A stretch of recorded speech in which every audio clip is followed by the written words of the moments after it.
Hello, मी रुपाली तुमचे speed maths with वेदाजमध्ये स्वागत करते। मागच्या व्हिडिओमध्ये आपण 2 डिजिट मल्टिप्लिकेशन बघितलं होतं आणि त्यावेळी आपण क्रिस क्रॉस मेथड वापरली होती। आज आपण मल्टिप्लिकेशनच बघणार आहोत, पण थोडे वेगळ्या पद्धतीने करणार आहोत।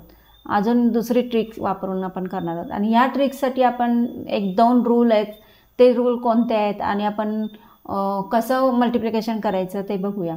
तर मी एक उदाहरण घेऊन सांगते तुम्हाला। आपण इथं घेऊया 36 × 34। तर यासाठी 1-2 रूल आहेत।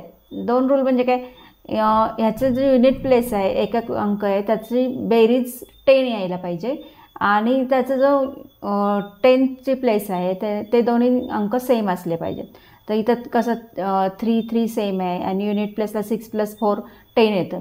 तर ह्यासाठी आपण ही मल्टिप्लिकेशनची ट्रिक वापरू शकतो। तर ह्यासाठी आता आपण मल्टिप्लिकेशन कसं करायचं ते बघूया। आपण पहिल्यांदा 6 × 4 करणार।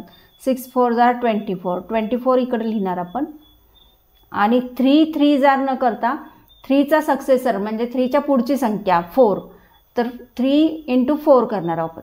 तर 3 × 4 = 12। आपलं आन्सर आलं 12 24। बघितलं मित्रांनो, किती सोपं आहे। पण हे 2 रूल तुम्हाला लक्षात ठेवले पाहिजे। तुमच्या परीक्षेमध्ये तुम्हाला जर समजा असं वाटलं की आपल्या मॅथ्समध्ये गणितामध्ये आपल्याला एकक अंकाची बेरीज 10 येते आहे आणि पुढचे दोन्ही अंक सेम आहेत, तर तुम्ही ही ट्रिक वापरू शकता। आता अजून एक उदाहरण घेऊन बघू आपण। 52 × 58। इथं पण बघा 8 + 2 10 येतं आहे आणि 5 सेम आहे, 10th प्लेस सेम आहे। तर ह्यासाठी आपण आता काय करणार, 8 × 2 करणार। 8 × 2 = 16 लिहिणार आपण इथं आणि 5ची पुढची संख्या 5ची पुढची संख्या 6 आहे, तर 5 × 6 = 30। समजलं किती सोपं आहे। जेव्हा तुम्हाला कॉम्पिटिटिव्ह एक्झाममध्ये गणितं फास्ट रीतीने सोडवायचे असतात आणि तुमच्या लक्षात जेव्हा येईल की असं आपल्याला गणित आलेलं आहे, बेरीज येते आणि 10th प्लेस सेम अंक आहे, तेव्हा ही ट्रिक तुम्ही वापरू शकता आणि एका सेकंदात तुम्ही हे गणित सोडवू शकता। आपण अजून एक उदाहरण घेऊन बघूया। 61 × 69।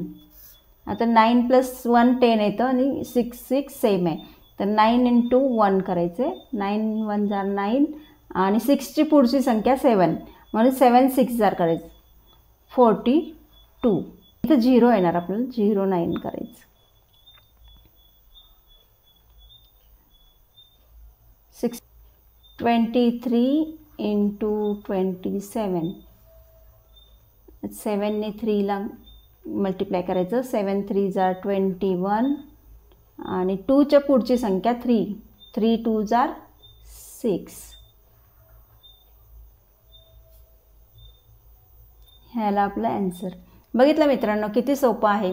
असेच तुम्हाला नवीन ट्रिक्स माझ्याकडून शिकायचे असतील तर माझ्या चॅनलला सबस्क्राईब करा, लाईक करा आणि शेअर करा, म्हणजे तुमच्या परिवारातील सर्व लोकांना ह्या ट्रिक्स समजतील आणि गणितामध्ये तुमच्या मुलांना इंटरेस्ट पण येईल आणि गणितं कशा फास्ट रीतीने करता येतात हे समजेल।